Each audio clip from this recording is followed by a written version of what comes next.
Assalamualaikum warahmatullahi wabarakatuh. Halo rekan-rekan mahasiswa Fakultas Hukum, kembali lagi dengan pembahasan seputar hukum agraria bersama saya, Dr. Etika Rahmawati SH.MKN. Hari ini kita akan membahas tema tentang hak ulayat dalam hukum agraria di Indonesia. Rekan-rekan mahasiswa, pernahkah mendengar istilah hak ulayat? Istilah ini sangat penting dalam hukum agraria dan kehidupan masyarakat di Indonesia. Secara sederhana, hak ulayat adalah hak persekutuan yang dimiliki oleh masyarakat hukum adat atas suatu wilayah tertentu yang mencakup hak untuk memanfaatkan tanah, hutan, dan air beserta isinya. Hak ini bersifat kolektif, dikelola berdasarkan hukum adat, dan diwariskan secara turun-temurun, serta harus sesuai dengan kepentingan nasional dan tidak bertentangan dengan peraturan yang lebih tinggi. Hak ini bukan milik perorangan, melainkan milik bersama seluruh anggota masyarakat adat. Dasar hukum pengakuan hak ulayat di Indonesia tertuang dalam Undang-Undang Dasar 1945 Pasal 18B Ayat 2, Undang-Undang Pokok Agraria Nomor 5 Tahun 1960 Pasal 3, serta berbagai peraturan pelaksana seperti Peraturan Pemerintah Nomor 18 Tahun 2024, Peraturan Menteri ATR BPN Nomor 14 Tahun 2024, dan peraturan daerah di masing-masing daerah yang mengatur mengenai hak ulayat. Dalam pasal 3 Undang-Undang Pokok Agraria dijelaskan bahwa negara mengakui hak ulayat sepanjang keberadaannya masih ada dan pelaksanaannya tidak bertentangan dengan kepentingan nasional serta peraturan perundang-undangan yang lebih tinggi. Nah, apa karakteristik hak ulayat? Yang pertama, bersifat komunal atau kolektif. Hak ulayat dimiliki bersama oleh masyarakat hukum adat, bukan oleh individu. Yang kedua, diatur oleh hukum adat.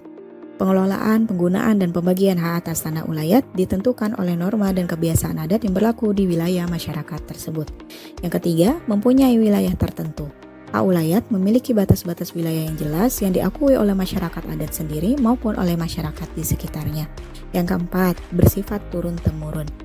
Hak ini berlaku terus-menerus dari generasi ke generasi selama masyarakat hukum adat tersebut masih ada dan tetap menjalankan adatnya. Yang kelima, mempunyai unsur penguasaan dan pemanfaatan. Masyarakat adat memiliki kewenangan untuk mengatur, mengelola, dan memanfaatkan tanah ulayat, termasuk mengizinkan pihak luar untuk menggunakannya dengan persetujuan adat. Yang keenam, diakui oleh negara sepanjang masih ada. Berdasarkan pasal 3 Undang-Undang Pokok Agraria, hak ulayat diakui selama menurut kenyataannya masih ada dan pelaksanaannya sesuai dengan kepentingan nasional dan negara. Hak ulayat dapat kita temukan di berbagai daerah di Indonesia dengan sebutan dan bentuk yang beragam. Di Minangkabau, Sumatera Barat, dikenal istilah tanah ulayat. Tanah ini dibagi menjadi beberapa jenis seperti ulayat nagari milik desa dan ulayat kaum milik keluarga besar atau marga. Tanah ini umumnya tidak boleh dijual kecuali dalam kondisi sangat mendesak sesuai hukum adat. Di Papua, masyarakat adat memiliki hubungan yang sangat erat dengan wilayahnya. Masyarakat hukum adat memegang kendali atas tanah, hutan, dan sumber daya alam yang menjadi kunci keberlangsungan hidup dan budaya. Pengakuan hak ulayat sangat penting sebagai bentuk penghormatan negara terhadap masyarakat hukum adat dan upaya untuk melindungi kearifan lokal dalam mengelola sumber daya alam secara berkelanjutan. Namun, dalam praktiknya, hak ulayat sering berhadapan dengan kepentingan pembangunan atau investasi, sehingga memerlukan musyawarah dan penyelesaian sengketa yang adil, melibatkan tokoh adat dan pemerintah.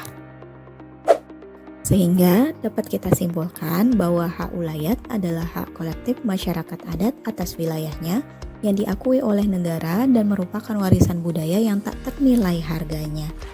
Ia berfungsi sebagai payung hukum dan sosial untuk menjaga keharmonisan antara manusia, alam, dan leluhurnya.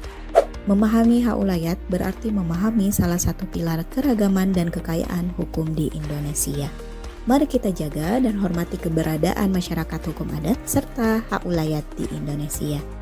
Terima kasih telah menyimak video ini. Sampai jumpa di pembelajaran berikutnya. Wassalamualaikum warahmatullahi wabarakatuh.